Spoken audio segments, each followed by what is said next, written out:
क्योंकि इमरजेंसी सिर्फ राष्ट्रपति लगा सकते थे। कन्नड़ एक्ट्रेस स्नेहलता रेड्डी को गिरफ्तार किया गया और एलिगेशन लगाए गए कि वो डायनामाइट से देश की संसद को उड़ा देना चाहती हैं। धीरे धीरे दोनों की दोस्ती बढ़ती गई और रुखसाना संजय को अपना आइसक्रीम फ्रेंड बताने लगी। टारगेट पूरा करने के लिए लोगों को पकड़ पकड़ कर कैंप में लाया जाने लगा। 18 साल से लेकर 70 साल तक के लोगों की जबरदस्ती नसबंदी कर दी गई। पीएम मोरारजी देसाई की भेजी हुई एक क्रेन ने 32 फीट गहरा गड्ढा खोदा और जमीन में दबे एक टाइम कैप्सूल को बाहर निकालकर फेंक दिया। खुली हवा में जरा सांस तो ले लें, कब तक रहेगी आजादी कौन जाने। ये बात साल 1977 की है। दिन ढलने को था। बिहार के बेलछी गांव के लोग रोजाना की तरह अपने अपने खेतों में काम करके घरों की तरफ लौट रहे थे। तभी अचानक उन्हें गांव में एक हाथी आता दिखाई दिया। वैसे तो बेलछी में हाथी आना आम बात थी, लेकिन जब लोगों ने देखा कि हाथी पर खुद इंदिरा गांधी सवार है तो लोग हक्के बक्के रह गए। वही इंदिरा गांधी जिन्होंने 2 साल पहले पूरे देश में इमरजेंसी लगा दी थी, वही इंदिरा गांधी जिनसे देश के लोग नाराज थे, वही इंदिरा गांधी जिन्हें दलित विरोधी कहा जाने लगा था, आज उसी इंदिरा को देखने पूरा बेलछी उमड़ाया था। कहते हैं कि यहाँ कुछ दबंगों ने 11 दलितों का मर्डर कर दिया था। उस वक्त सोशल मीडिया का जमाना तो था नहीं, ऐसे में खबर दिल्ली तक पहुंच पाती उससे पहले ही इंदिरा गांधी बेलछी पहुंच गई। बेलछी एक छोटा सा गांव था जहां जाने का कोई सीधा रास्ता नहीं था। ऊपर से मानसून में यहां बाढ़ आ जाती, जिससे गांव का कनेक्शन मेनलैंड से कट जाया करता था। यहां पहुंचना बेहद मुश्किल था। फिर भी इंदिरा ट्रेन से पटना आई, वहां से जीप में बैठकर बेलछी के लिए रवाना हुई। रास्ते में जीप कीचड़ में फंस गई तो जीप छोड़कर वो ट्रैक्टर पर जा बैठी और जब ट्रैक्टर भी फंस गया तो उन्होंने साड़ी उठाकर कीचड़ में ही चलना शुरू कर दिया। तभी किसी ने एडवाइस दी कि गांव तक तो हाथी से भी पहुंचा जा सकता है। ये सुन इंदिरा ने हाथी अरेंज करने को कहा। कुछ ही देर में हाथी आ गया और उस पर बैठकर वो बेलछी पहुंची। यहाँ उन्होंने पीड़ित दलित परिवारों से मुलाकात की और उन्हें न्याय का भरोसा दिलाया। ये देख 2 सालों से नाराज जनता ने 10 मिनट में उन्हें माफ कर दिया। दलित विरोधी कही जाने वाली इंदिरा एक ही पल में दलितों की मसीहा बन गई और लौटते वक्त वो मिली अपने धुर विरोधी जयप्रकाश नारायण से। ये वही जेपी थे जिनके डर से इंदिरा ने इमरजेंसी लगाई थी। हालांकि इस मीटिंग के बाद जेपी ने इंदिरा के खिलाफ कभी कुछ नहीं कहा। फिर इंदिरा गई रायबरेली, जहां पिछले इलेक्शन में उन्हें करारी हार मिली थी। बावजूद इसके उन्हें अपने बीच देख रायबरेली की जनता का दिल पिघल गया और उन्होंने भी इंदिरा को माफ कर दिया। इसी तरह गिले शिकवे भुलाते भुलाते साल आया 1980। इंडिया में मिड टर्म इलेक्शन हुए और कांग्रेस को जबरदस्त विक्ट्री मिली। 353 सीटों के साथ इंदिरा गांधी ने फिर सरकार बनाई और इस तरह चौथी बार वो भारत की प्रधानमंत्री बनी। लेकिन सवाल आता है कैसे 21 महीने की इमरजेंसी लगाने और जबरदस्ती लोगों की नसबंदी करवाने के बावजूद इंदिरा जनता को मनाने में कामयाब कैसे रहीं? इतिहास बताता है कि पिछला यानी कि 1977 का इलेक्शन खुद जनता ने इंदिरा के खिलाफ लड़ा था। लोग उनसे इस कदर नाराज थे कि वो कांग्रेस के खिलाफ खड़े खंबे को भी चुनाव जिता देते। फिर 3 ही सालों में ऐसा क्या हुआ कि जनता की नाराजगी गायब हो गई? क्यों इंदिरा गांधी ने लगाई देश में इमरजेंसी? कितना खतरनाक था इमरजेंसी का वो दौर और क्यों अचानक इंदिरा ने इमरजेंसी हटा ली? दोस्तों, इंदिरा गांधी के बेटे संजय गांधी ने एक इंटरव्यू में खुद कहा था कि आने वाले 30 सालों तक उनकी मां का इमरजेंसी हटाने का कोई इरादा नहीं है।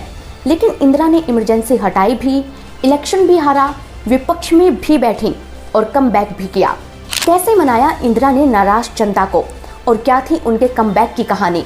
जानने के लिए चलिए हमारे साथ इंडिया के मैनचेस्टर सिटी अहमदाबाद की तरफ। देश की राजधानी दिल्ली से करीब 1000 किलोमीटर दूर गुजरात में साबरमती नदी के किनारे बसा है अहमदाबाद। आज ये शहर फेमस है साबरमती आश्रम, रिवर फ्रंट, टेक्सटाइल इंडस्ट्री और गुजराती फोक डांस के लिए। लेकिन एक वक्त वो भी था जब अहमदाबाद ही नहीं बल्कि पूरा का पूरा गुजरात सूखे की चपेट में था। ये बात है साल 1973 की। अहमदाबाद के एलडी इंजीनियरिंग कॉलेज की मेस का खाना महंगा कर दिया गया। अब सूखे के कारण लोगों के पास पहले से ही तंगी थी। ऐसे में खाना महंगा होने से स्टूडेंट्स नाराज हो गए और खाने का एक्स्ट्रा चार्ज देने से इनकार कर दिया। जब कॉलेज ने उन पर प्रेशर डाला तो नाराज स्टूडेंट प्रोटेस्ट पर उतर आए, जिन्हें कंट्रोल करने के लिए सीएम चिमन भाई पटेल ने पुलिस को भेज दिया। इससे खफा छात्र आमरण अनशन पर बैठ गए, जिनका साथ देने दूसरी कॉलेजों के स्टूडेंट्स भी आ गए। सड़कों पर चिमन चोर के नारे लगने लगे और मामला बढ़ते देख खुद इंदिरा गांधी को चिमन पटेल का इस्तीफा लेना पड़ा। इससे इंस्पायर होकर ठीक 5 महीने बाद 18 मार्च 1974 को बिहार में स्टूडेंट प्रोटेस्ट शुरू हुए। यहाँ चल रहे करप्शन, महंगाई और जमाखोरी के विरोध में पटना यूनिवर्सिटी के स्टूडेंट्स सड़कों पर उतरे। इस प्रोटेस्ट को लीड कर रहे थे स्टूडेंट यूनियन के चीफ लालू प्रसाद यादव, जिनकी लीडरशिप में स्टूडेंट्स बिहार असेंबली तक जा पहुँचे। गुजरात की जीत हमारी है, अब बिहार की बारी है के नारे लगने लगे और बेकाबू स्टूडेंट्स को रोकने के लिए यहाँ भी पुलिस को एक्शन लेना पड़ा। पुलिस एक्शन में 3 स्टूडेंट्स मारे गए, जिससे नाराज छात्रों ने बिहार बंद बुलाया। उन्हें रोकने के लिए पुलिस ने गिरफ्तारियां शुरू कर दी। तब छात्रों ने न्योता भेजा जयप्रकाश नारायण को। वही जयप्रकाश नारायण जो नेहरू के पक्के दोस्त हुआ करते थे, वही जेपी जो एक वक्त पर इंदिरा को मेरी प्यारी इंदु कहकर एडवाइस दिया करते थे, वही जेपी जो भारत के मशहूर फ्रीडम फाइटर रह चुके थे, वही जेपी जिन्होंने नेहरू के साथ मिलकर आजादी की लड़ाई लड़ी थी। कहते हैं कि नेहरू उन्हें उप प्रधानमंत्री बनाना चाहते थे, लेकिन जेपी पॉलिटिक्स से दूर हो गए और समाज सेवा में जुट गए। हालांकि अब देश में जो कुछ भी चल रहा था उससे वो भी खफा थे, इसीलिए स्टूडेंट की रिक्वेस्ट पर वो आंदोलन को लीड करने आए और उनके आते ही आंदोलन ने रफ्तार पकड़ ली। जगह जगह सरकार के खिलाफ रैलियां होने लगी। पूरा ओपोजिशन भी जेपी के साथ आ गया। मई के महीने में समाजवादी लीडर जॉर्ज फर्नांडिस की लीडरशिप में रेलवे कर्मचारियों ने भी हड़ताल कर दी, जिसे 1 लाख रेलवे एम्प्लॉइज ने सपोर्ट किया और ये 3 महीनों तक चली। इस तरह देश भर में सरकार के खिलाफ आंदोलन हो रहे थे, हड़तालें चल रही थी। लेकिन सवाल आता है क्यों?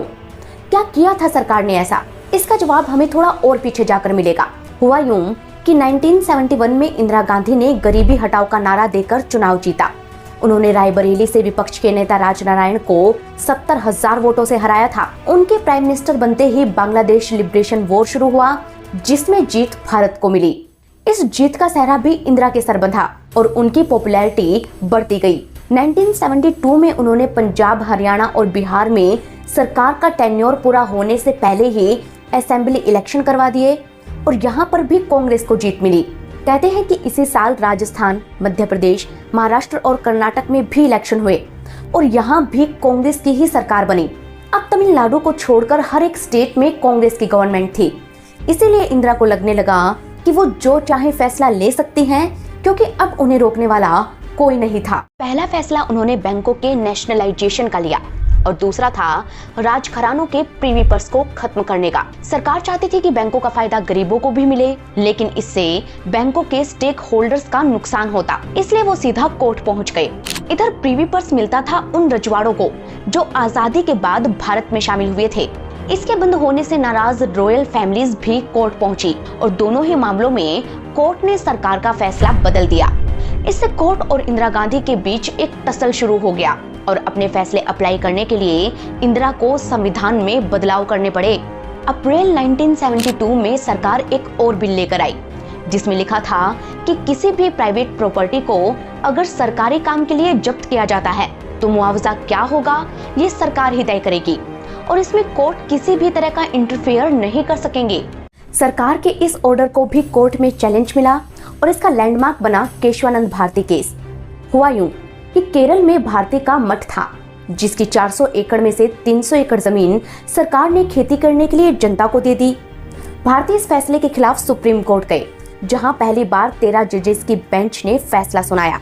फैसला केरल सरकार के खिलाफ और भारती के पक्ष में आया, जिसे इंदिरा सरकार के लैंड रिफॉर्म लॉ के अगेंस्ट माना गया। इसके बाद इंदिरा और जुडिशरी में ठन गई और इन सबके चक्कर में वो जनता से किए गए वादों को भूल गई। गरीबी मिटाना तो दूर, देश भर में करप्शन, जमाखोरी और महंगाई बढ़ने लगी, जिससे नाराज छात्रों ने आंदोलन शुरू किया और इसे आगे बढ़ाया जयप्रकाश नारायण ने। जेपी के आते ही आंदोलन देश भर में फैल गया। उनके एक बुलावे पर लाखों लोग चले आते। उनकी रैलियों ने देश में इंदिरा के खिलाफ माहौल तैयार कर दिया और इस चिंगारी को हवा दी इलाहाबाद हाईकोर्ट के एक जजमेंट ने। हुआ यूं कि 1971 में रायबरेली सीट के रिजल्ट को राजनारायण ने कोर्ट में चैलेंज किया था। कहते हैं कि राजनारायण उन दिनों यूपी में खासे मशहूर थे। वो पहलवानी से राजनीति में आए थे। वो स्वभाव से निडर थे और उन्हें मस्खरों का राजकुमार भी कहा जाता था। उन्होंने एलिगेशन लगाई कि इंदिरा गांधी ने गवर्नमेंट सर्वेंट यशपाल कपूर को अपना चुनावी एजेंट बनाकर और इलेक्शन कैंपेन में स्टेज सेटअप और लाउड स्पीकर का अरेंजमेंट पीडब्ल्यूडी ऑफिसर से करवाकर नियम तोड़े हैं। कहते हैं कि इंदिरा ने गवर्नमेंट मिशनरी का यूज किया तो था, लेकिन ये इतनी बड़ी गलती भी नहीं थी। इसलिए जब वो कोर्ट गए तो सबने इसे पब्लिसिटी स्टंट माना, लेकिन जब वो केस जीत गए तो हर कोई हैरान रह गया। जस्टिस जगमोहन सिन्हा ने इंदिरा के चुनाव को अमान्य घोषित किया और 6 साल तक उनके इलेक्शन लड़ने पर रोक लगा दी। हाईकोर्ट के इस फैसले के खिलाफ इंदिरा सुप्रीम कोर्ट पहुंची, लेकिन यहाँ पर भी वो केस हार गईं। हालांकि सुप्रीम कोर्ट के जस्टिस वी.आर. कृष्णन अय्यर ने उन्हें प्राइम मिनिस्टर बने रहने की छूट दे दी थी, लेकिन अब वो किसी भी बिल पर वोट नहीं कर सकती थी। कोर्ट का ये फैसला इंदिरा को सख्त नामंजूर था।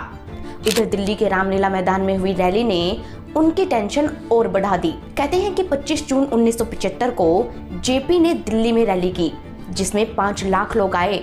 जेपी ने नारा दिया, सिंहासन खाली करो, देखो जनता आती है। ये नारा सुनकर लोगों में और जोश जाग गया।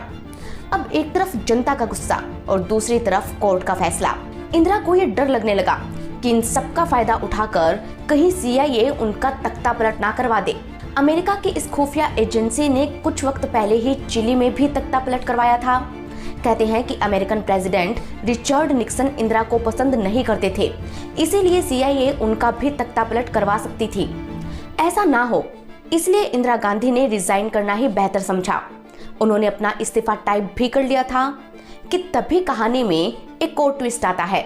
हुआ यूं कि शाम को इंदिरा के छोटे बेटे संजय गांधी मारुति फैक्ट्री से लौटे और इस्तीफे की बात सुन गुस्से से पागल हो गए। उन्होंने चिल्लाते हुए कहा कि माँ का इस्तीफा देने का कोई सवाल ही खड़ा नहीं होता।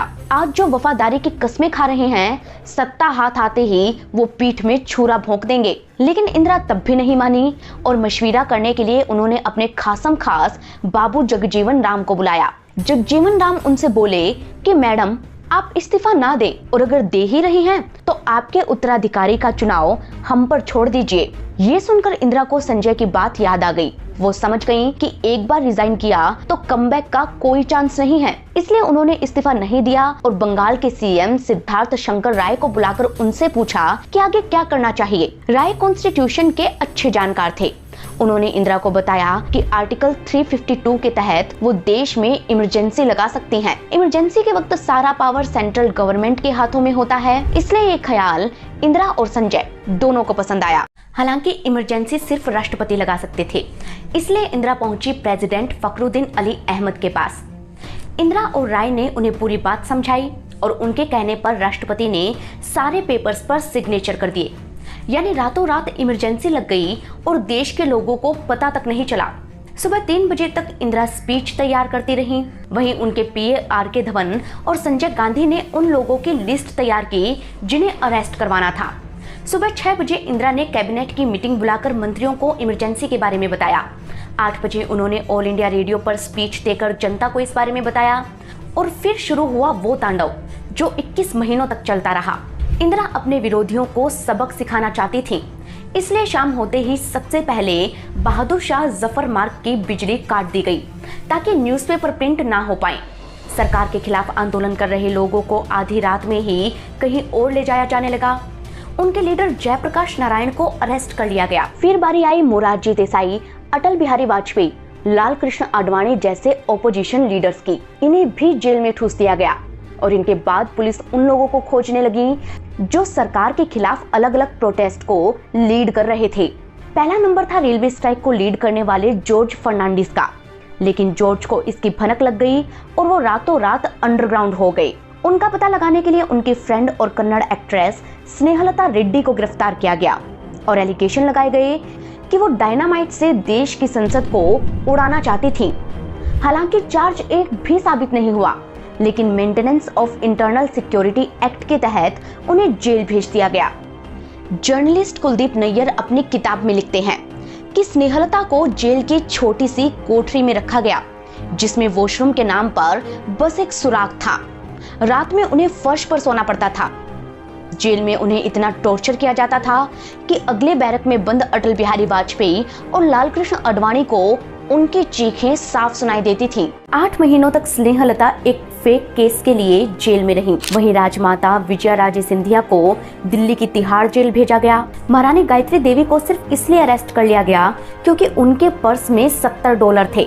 दोनों महारानियों ने जेल में कितने खतरनाक दिन देखे, इसकी कहानी हम आपको पहले ही सुना चुके हैं। इन्हीं के साथ नंबर लालू यादव का भी आया, जिन्हें maintenance of internal security act यानी कि मीसा के तहत अरेस्ट किया गया। कहते हैं कि उस वक्त सबसे ज्यादा गिरफ्तारियां इसी एक्ट के कारण हुई थी, इसलिए लालू ने अपनी बेटी का नाम भी मीसा रखा। सरकार के खिलाफ होने के कारण मुलायम सिंह भी जेल गए। 23 साल के राजनाथ सिंह तो कैद होने के कारण अपने बीमार मां से भी नहीं मिल पाए। M.K. स्टालिन ने अपने बायोग्राफी में बताया कि देश की जेलें उस वक्त इंदिरा का टॉर्चर कैंप बन गई थी। ओपोजिशन के 11,000 लीडर्स समेत करीब 1 लाख लोगों को जेल में डाला गया था, जिसमें ज्यादातर लोगों को तो ये तक पता नहीं था कि उन्हें रखा कहाँ गया है। परिवार के लोग उन्हें ढूंढते रहे, बेल कराने का तो कोई चांस ही नहीं था। अकाउंट फ्रीज करके उन्हें पाई का मोहताज बना दिया गया। बावजूद इसके मीडिया ने सरकार के खिलाफ कुछ नहीं लिखा। ऐसा इसलिए क्योंकि संजय गांधी ने information and broadcasting ministry Indra Kumar Gujral से छीनकर विद्याचरण शुक्ल को दे दी थी। शुक्ल काफी पढ़े लिखे थे, सूटेड बूटेड रहते थे, पाइप पीते थे और संजय की हर हाँ में हाँ मिलाते थे। शुक्ल अखबारों का एक एक वर्ड मॉनिटर करते और क्या मजाल कि कोई एक शब्द भी सरकार के खिलाफ लिख दे। इंटरनेशनल जर्नलिस्ट को वो अरेस्ट नहीं करवा सकते थे, इसलिए उन्हें देश से निकाल देते। वॉशिंगटन पोस्ट के लुइस एस सिमन को इसलिए निकाल दिया गया क्योंकि उन्होंने Sanjay Gandhi and his mother नाम से एक आर्टिकल लिखा था। बीबीसी के मार्क टली को भी निकाल दिया गया क्योंकि उन्होंने इमरजेंसी को डेमोक्रेसी का काला अध्याय कहा था। शुक्ल ने पत्रकारों को इतना डरा दिया कि बहुत से मीडिया हाउस सरकार की बूटलीकिंग पर उतर आए। इसीलिए आडवाणी ने मीडिया को ताना कसते हुए कहा कि आपको झुकने के लिए कहा था, लेकिन आप तो रेंगने लगे। हालांकि इंडियन एक्सप्रेस और स्टेट्समैन जैसे अखबार फिर भी सरकार के आगे डटे रहे। सेंसरशिप के विरोध में वो अखबारों की उन जगहों को खाली छोड़ देते जहां इमरजेंसी की खबरें छपनी होती थीं। हालात ये हो गए कि विपक्ष जेल में, मीडिया कदमों में और पावर संजय और इंदिरा गांधी के हाथों में था। हालांकि आम जनता को परेशानी तब शुरू हुई जब संजय देश के डेवलपमेंट के लिए 5 पॉइंट्स प्लान लेकर आए। संजय का मकसद भारत को अमीर और खूबसूरत बनाना था, लेकिन उनका तरीका इतना खतरनाक था कि लोगों में दहशत फैल गई। वो ऐसे कि संजय को लगता था कि भारत की पॉपुलेशन अगर कंट्रोल कर ली जाए तो डेवलपमेंट तेजी से हो पाएगा। इसलिए उन्होंने शुरू किया नसबंदी अभियान, जिसमें उनका साथ दिया रुखसाना सुल्तान ने। रुखसाना एक्ट्रेस सारा अली खान की नानी और अमृता सिंह की मां थी। वो बीकानेर रियासत की चीफ जस्टिस रहे एहसान उल हक की बेटी थी और उनकी मासी बेगम पारा बॉलीवुड की मशहूर एक्ट्रेस रह चुकी थी। दिल्ली के कनॉट प्लेस में रुखसाना का बुटीक था। यहीं पर वो संजय गांधी से मिली। पहले ही मुलाकात में खूबसूरत रुखसाना ने संजय को इम्प्रेस कर लिया और संजय ने उन्हें यूथ कांग्रेस का मेंबर बना दिया। धीरे धीरे दोनों की दोस्ती बढ़ती गई और रुखसाना संजय को अपना आइसक्रीम फ्रेंड बताने लगी। संजय ने उन्हें नसबंदी अभियान लीड करने की जिम्मेदारी भी दी क्योंकि उन्हें लगा कि रुखसाना अपनी कौम को इसका फायदा समझा पाएंगी, लेकिन हुआ इससे ठीक उलट। रुखसाना ने पहला नसबंदी कैंप चांदनी चौक और जामा मस्जिद एरिया में लगाया। शुरुआत में तो सब कुछ ठीक चला, लेकिन मामला तब बिगड़ा जब टारगेट पूरा करने के लिए लोगों को पकड़ पकड़ कर कैंप में लाया जाने लगा।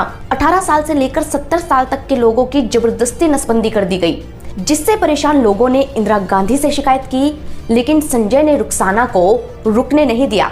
नतीजा ये रहा कि साल भर में ही 60 लाख लोगों की नसबंदी कर दी गई और गलत तरीके से ऑपरेशन के कारण 2000 लोगों की जान चली गई। वहीं दूसरी तरफ दिल्ली की गलियों में सरकार के बुलडोजर घूम रहे थे, जो शहर को खूबसूरत बनाने के नाम पर अलग अलग बस्तियों को जमींदोज कर रहे थे। इनमें नंबर तुर्कमान गेट का भी आया, जहां के लोगों ने शिकायत की कि वो झुग्गी वाले नहीं हैं, वो तो बकायदा हाउस टैक्स देते हैं। लेकिन सिस्टम ने उनकी एक नहीं सुनी और उनके घरों पर बुलडोजर चलवा दिया। यहाँ जनता और सीआरपीएफ के बीच में झड़प हुई और 20 लोग मारे गए, लेकिन फिर भी संजय का ये कैंपेन रुका नहीं।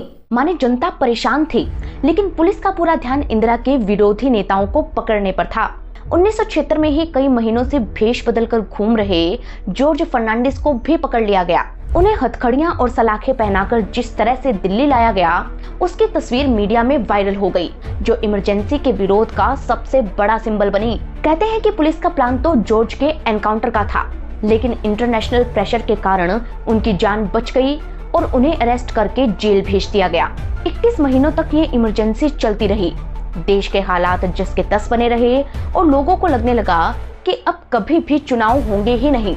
लेकिन 23 जनवरी 1977 को अचानक इलेक्शन डेट अनाउंस करके सरकार ने सबको चौंका दिया। Indira Gandhi centre of arts के अध्यक्ष और वरिष्ठ पत्रकार राम बहादुर राय बताते हैं, विपक्ष का कोई भी नेता चुनाव लड़ने के लिए तैयार ही नहीं था। राजनारायण ने रायबरेली सीट लेने से इनकार कर दिया। सुंदर सिंह भंडारी ने कहा कि इलेक्शन लड़ने के लिए पैसा कहां से आएगा। दूसरी तरफ इंदिरा अपना इलेक्शन कैंपेन शुरू भी कर चुकी थी। सिक्किम और कश्मीर को छोड़कर वो भारत के हर स्टेट में पहुंची। उन्होंने 244 रैलियां और 40,000 किलोमीटर की यात्रा की और उसी वक्त उन्हें जनता का मूड भी समझ आ गया। हुआ यूं कि 1 मार्च 1977 को दिल्ली के बोट क्लब में एक रैली हुई। इसमें सरकारी कर्मचारी आए जो इंदिरा से खफा थे। तभी कांग्रेस कैंडिडेट शशि भूषण ने इंदिरा की जय का नारा लगाया। तब भीड़ से कोई आवाज नहीं आई। उन्हें लगा कि माइक खराब है, लेकिन जब वो माइक चेक करने लगे तो लोग हंसने लगे। कहते हैं भूषण लोगों के गुस्से को भांप गए। कहते हैं कि अब तक बाबू जगजीवन राम और हेमवती नंदन बहुगुणा जैसे नेता भी कांग्रेस छोड़ चुके थे। उन्होंने विपक्ष के साथ एकजुट होकर जनता पार्टी नाम का अलायंस बनाया। हालांकि चुनाव लड़ने वाले ज्यादातर लीडर्स अब भी जेल में बंद थे और जो बाहर थे उनके पास पैसे की तंगी थी। ऐसे में कांग्रेस के खिलाफ जनता आगे आई। राम बहादुर राय बताते हैं कि वो पहला चुनाव था जिसमें पार्टी पीछे हो गई, नेता पीछे हो गए और सिर्फ जनता ने चुनाव लड़ा। कहते हैं कि उस जमाने में चंद्रशेखर सभा करते तो एक आदमी चादर लेकर घूम जाता और 10 से 15 लाख रुपए इकट्ठे कर लाता। जब लोगों को पता चलता कि कोई नेता जनता पार्टी के प्रचार के लिए आया है तो 10 से 15 हजार लोग तुरंत इकट्ठा हो जाते। लोग मुफ्त की सवारी कांग्रेसियों के व्हीकल से करते और नारे जनता पार्टी जिंदाबाद के लगाते। कहते हैं कि दिल्ली के रामलीला मैदान में चुनाव से पहले बाबू जगजीवन राम ने एक रैली की जिसमें रिहा हो चुके अटल भी पहुंचे। हालांकि लोगों को इस रैली से दूर रखने के लिए विद्याचरण शुक्ल ने दूरदर्शन पर बॉबी फिल्म लगवा दी, लेकिन ये ब्लॉकबस्टर मूवी भी जगजीवन राम की रैली के आगे फ्लॉप हो गई। उनकी रैली में लाखों लोग आए जो वाजपेयी की स्टेज पर आते ही जोर जोर से तालियां बजाने लगे। बाद मुद्दत के मिले हैं दीवाने, कहने सुनने को बहुत हैं अफसाने। खुली हवा में जरा सांस तो ले लें, कब तक रहेगी आजादी कौन जाने। शायराना अंदाज में जब वाजपेयी ने ये बातें कही तो पूरा रामलीला मैदान तालियों की गड़गड़ाहट से गूंज उठा। कहते हैं कि इस रैली में लोग दिल्ली के कोने कोने से पैदल चलकर पहुंचे थे। लोगों का ये एक्साइटमेंट देखकर ही राजनारायण ने रायबरेली से पर्चा भरा। जॉर्ज फर्नांडिस तो जेल से ही चुनाव लड़ रहे थे। कहते हैं कि जनता पार्टी की रैलियों में लोग घंटों बैठे रहते, वहीं इंदिरा का भाषण वो बीच में ही छोड़कर चले जाते थे। इधर शाही इमाम ने भी मुसलमानों से कांग्रेस को वोट ना देने की अपील की और नतीजा ये रहा कि 21 मार्च को आए इलेक्शन रिजल्ट्स में कांग्रेस बुरी तरह हार गई। पार्टी को सिर्फ 153 सीटें मिली। खुद इंदिरा भी रायबरेली की सीट नहीं बचा पाईं। लोग कांग्रेस की हार का जश्न मनाने सड़कों पर ढोल लगाड़े लेकर उतरे और पूरी दिल्ली में दिवाली हो गई। इंदिरा को रिजाइन करना पड़ा और 345 सीटों के साथ जनता पार्टी ने सरकार बनाई। इस तरह देश में पहली बार नॉन कांग्रेस गवर्नमेंट बनी, जिसमें जॉर्ज फर्नांडिस को मिनिस्ट्री ऑफ कम्युनिकेशन, राजनारायण को हेल्थ मिनिस्ट्री, अटल को विदेश मंत्रालय और अडवाणी को इंफॉर्मेशन एंड ब्रॉडकास्टिंग मिनिस्टर बनाया गया। प्रधानमंत्री बने 88 साल के मोरारजी देसाई और गृह मंत्री बने चौधरी चरण सिंह। इसी के साथ इमरजेंसी का दौर खत्म हो गया और अब बारी थी इंदिरा और संजय के खिलाफ नई सरकार के एक्शन की। हालांकि सवाल ये भी आता है कि इंदिरा गांधी ने अचानक इमरजेंसी हटाई तो हटाई क्यों? पहली थ्योरी कहती है कि इंदिरा को जीत का भरोसा था क्योंकि आईबी ने एक रिपोर्ट में कहा था कि उन्हें 340 सीटें मिलेंगी। दूसरी थ्योरी कहती है कि इंदिरा ने ऐसा अपने गुरु जे कृष्णमूर्ति के कहने पर किया। तीसरी थ्योरी कहती है कि अमेरिका के प्रेसिडेंट जिमी कार्टर के समझाने पर इंदिरा ने इमरजेंसी हटाई। ये बात खुद भारत के एडिशनल सॉलिसिटर जनरल रहे फली एस नरीमन ने बताई, लेकिन प्रूफ उनके पास भी नहीं था। वहीं चौथी थ्योरी कहती है कि संजय गांधी की मनमानियां रोकने के लिए इंदिरा ने ऐसा किया। कुछ मीडिया रिपोर्ट्स ये भी कहती है कि इंदिरा को गंभीर बीमारी थी और वो संजय को पॉलिटिक्स में सेटल करना चाहती थी। तो कुछ रिपोर्ट्स ये कहती हैं कि उस वक्त पाकिस्तान में इलेक्शन हो रहे थे, जिससे दुनिया में पाकिस्तान की इमेज एक डेमोक्रेटिक कंट्री की बन गई। वहीं भारत की डिक्टेटरशिप का मजाक उड़ाया जा रहा था, इसीलिए इंदिरा ने इमरजेंसी हटाई और चुनाव करवाए। खैर, सच क्या था ये कभी बाहर नहीं आया, लेकिन इलेक्शन हारने के बाद इंदिरा ने कमबैक कैसे किया, इसकी कहानी जानने के लिए हमें चलना होगा लाल किले के ठीक सामने। हाँ, पीएम मोरारजी देसाई की भेजी हुई एक क्रेन ने 32 फीट गहरा गड्ढा खोदा और जमीन में दबे एक टाइम कैप्सूल को बाहर निकालकर फेंक दिया। ये कैप्सूल इंदिरा गांधी ने 1973 में यहाँ दबाया था, जिसमें देश की 25 सालों की उपलब्धियां या कहें कि नेहरू फैमिली की तारीफें लिखी हुई थी। इसके बाद उन्होंने इमरजेंसी प्रोविजन का मिसयूज रोकने के लिए 44वें संविधान संशोधन को कैंसिल किया, इमरजेंसी में हुए 42nd कॉन्स्टिट्यूशन अमेंडमेंट को भी रद्द किया और 43वें संविधान संशोधन के जरिए हाई कोर्ट और सुप्रीम कोर्ट के पावर को रिस्टोर किया। फिर नंबर आया इंदिरा गांधी का। इंदिरा पर एलिगेशन थे कि उन्होंने इलेक्शन कैंपेन के वक्त 104 जीपें खरीदी थी, जिसका बिल पार्टी फंड से नहीं बल्कि बिजनेस घरानों के पैसों से चुकाया गया था। इस मामले में केस बनाने के लिए खुद चौधरी चरण सिंह ने सीबीआई ऑफिसर एनके सिंह को बुलाया, सारे पेपर्स तैयार करवाए और 3 अक्टूबर को सीबीआई ऑफिसर्स इंदिरा को अरेस्ट करने उनके घर पहुंचे। एक रात के लिए इंदिरा को अरेस्ट भी कर लिया गया, लेकिन केस इतना कमजोर बना था कि मजिस्ट्रेट ने उसे खुद ही डिसमिस कर दिया। ये केस जनता पार्टी की सबसे बड़ी गलती थी, जिसे इतिहास में ऑपरेशन ब्लंडर भी कहा जाता है। कहते हैं कि यहीं से इंदिरा गांधी को कमबैक करने का पहला चांस मिला। हुआ यूं कि जैसे ही इंदिरा गांधी को गिरफ्तारी की खबर मिली, संजय ने तुरंत बहुत सारे कांग्रेस समर्थक बुला लिए। ये समर्थक इंदिरा के फेवर में जोर जोर से नारे लगाने लगे। इधर मेनका ने मीडिया को इकट्ठा कर लिया। जॉर्ज फर्नांडिस जैसा इंप्रेशन छोड़ने के लिए इंदिरा ने हथकड़ी पहनने की जिद की और जब तक जोर जोर से नारे नहीं लगे तब तक गिरफ्तारी नहीं दी। इस तरह हाई प्रोफाइल ड्रामे के बाद वो जेल गईं और जब केस डिसमिस हो गया तो सरकार पर बदले की भावना से अरेस्ट करने का आरोप लगाने लगी। इस गिरफ्तारी की आड़ में उन्होंने जनता की सिंपैथी बटोर ली और अब बारी थी पार्लियामेंट में एंट्री की। कहते हैं कि साउथ इंडिया पर इमरजेंसी का कुछ खास असर नहीं पड़ा था, इसलिए इंदिरा ने कर्नाटक की घाटियों में बसे खूबसूरत शहर चिकमंगलुरु से इलेक्शन लड़ने का फैसला लिया। उन दिनों डीबी चंद्रे गावड़ा यहाँ के एमपी थे, जिन्होंने इंदिरा के कहने पर यह सीट खाली कर दी। फिर यहाँ उपचुनाव हुए, जिसे जीतने के लिए कांग्रेस ने पूरा दमखम लगा दिया। देश भर से कांग्रेसी चिकमंगलुरु पहुंचे और नारा दिया, एक शेरनी 100 लंगूर, चिकमंगलुरु चिकमंगलुरु। इंदिरा के सामने थे ओपोजिशन लीडर वीरेंद्र पाटिल, जिन्हें इन चुनाव में करारी हार मिली और इस जीत के बाद इंदिरा ने पार्लियामेंट में फिर से एंट्री की। लेकिन अब भी मुश्किलें खत्म नहीं हुई। प्रधानमंत्री मोरारजी देसाई पर लगातार प्रेशर आ रहा था कि वो इमरजेंसी के गुनहगारों को सजा दें।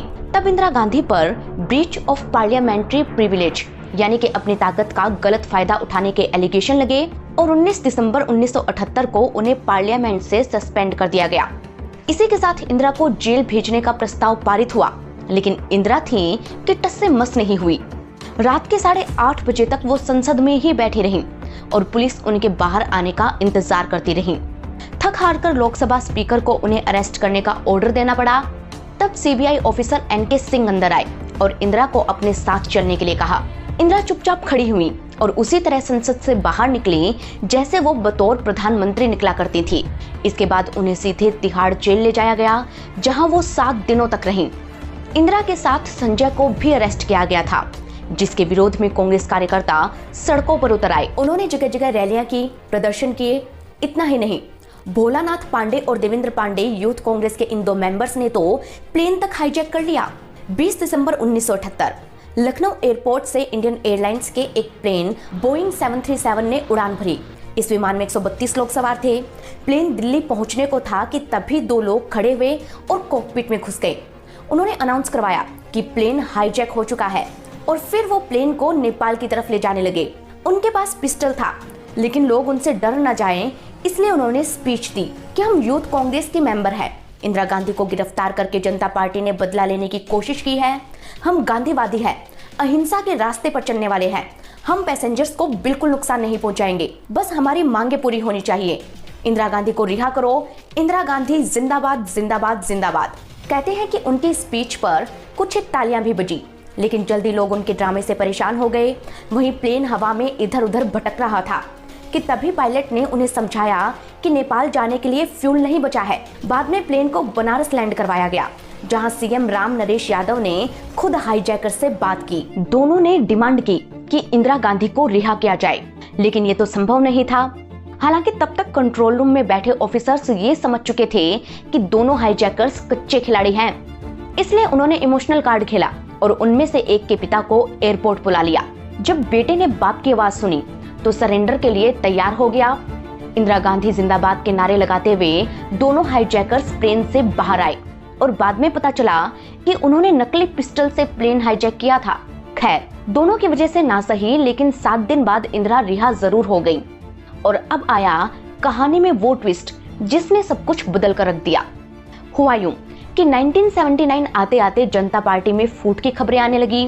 कहते हैं कि जनता पार्टी अलायंस में कई धड़े थे, जिनमें एक था बाबू जगजीवन राम का, दूसरा चौधरी चरण सिंह का, तीसरा चंद्रशेखर और चौथा मोरारजी देसाई का। वैसे तो ये सारे नेता प्रधानमंत्री बनना चाहते थे, लेकिन कुर्सी मिली मोरारजी देसाई को। कुलदीप नैयर अपनी बायोग्राफी बियॉन्ड दी लाइन्स में लिखते हैं कि चौधरी चरण सिंह और मोरारजी देसाई के बीच पुरानी दुश्मनी थी। बस इंदिरा को हटाने के लिए ये एक हो गए थे, लेकिन सत्ता मिलते ही इनकी दुश्मनी फिर जाग गई। चरण सिंह कहते थे कि मोरारजी कैबिनेट को बिना बताए ही खुद सारे डिसीजन ले लेते थे।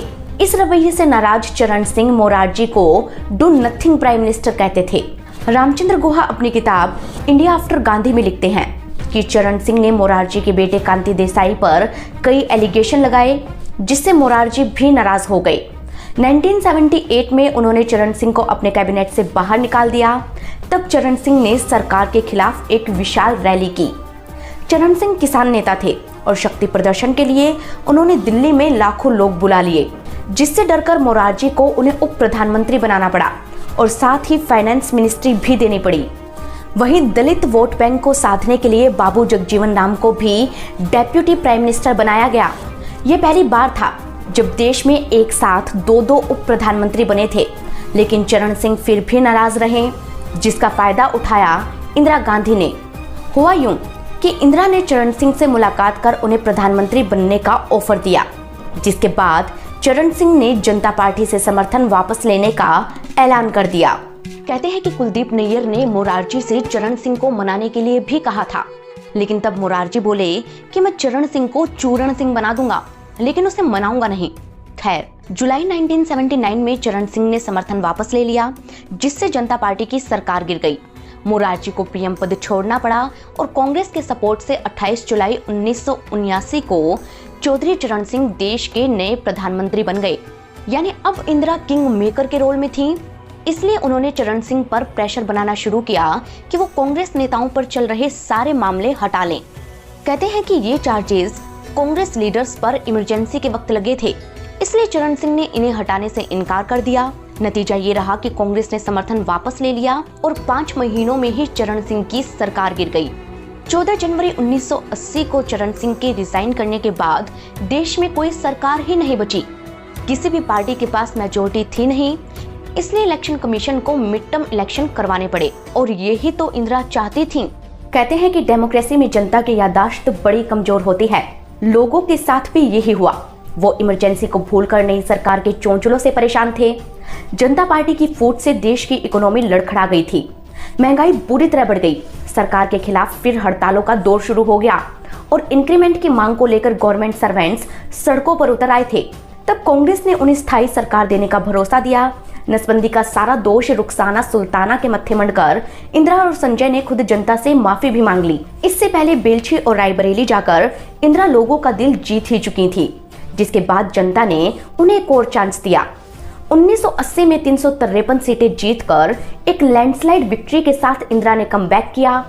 दोनों हाईजैकर्स पांडे भाइयों को विधायकी मिली और सीबीआई ऑफिसर एनके सिंह को नौकरी से हाथ धोना पड़ा। हालांकि 1984 में इंदिरा गांधी के बॉडीगार्ड्स ने ही उनका मर्डर कर दिया। वहीं संजय गांधी प्लेन क्रैश में पहले ही मारे जा चुके थे। राजीव ने गांधी फैमिली की पॉलिटिकल विरासत को आगे बढ़ाया, लेकिन इमरजेंसी का वो दौर इतिहास के पन्नों में हमेशा हमेशा के लिए दर्ज हो गया। इंदिरा ने आंतरिक अव्यवस्था को बेस बनाकर इमरजेंसी लगाई थी। उन्होंने खुद अपने एक इंटरव्यू में कहा था कि जब उन्होंने इमरजेंसी लगाई तब एक कुत्ता तक नहीं भौंका। कुछ मीडिया रिपोर्ट्स ये भी कहती है कि उस वक्त हड़तालें खत्म होने से अर्थव्यवस्था पटरी पर आ गई, काम धंधे सही चलने लगे, फॉरेन रिजर्व देश का डबल हो गया। इसीलिए कुछ लोग इमरजेंसी से खुश भी थे, लेकिन गरीब जनता, विपक्ष नेता और मीडिया को जो टॉर्चर सहना पड़ा, उसी की वजह से इमरजेंसी को डेमोक्रेसी पर कलंक कहा जाने लगा। अब भारत 25 जून को संविधान हत्या दिवस कहता है, वहीं इमरजेंसी पर कई किताबें और कहानियां भी लिखी गई हैं। इन्हीं किताबों से खोजकर इमरजेंसी के कुछ किस्से हम लेकर आए थे खास आपके लिए। ये किस्से आपको कैसे लगे हमें कमेंट करके जरूर बताएं। साथ ही ये बताना ना भूलें कि आप हमें कहां से देख रहे हैं। हम मिलेंगे आपको अगली कहानी के साथ, तब तक के लिए धन्यवाद।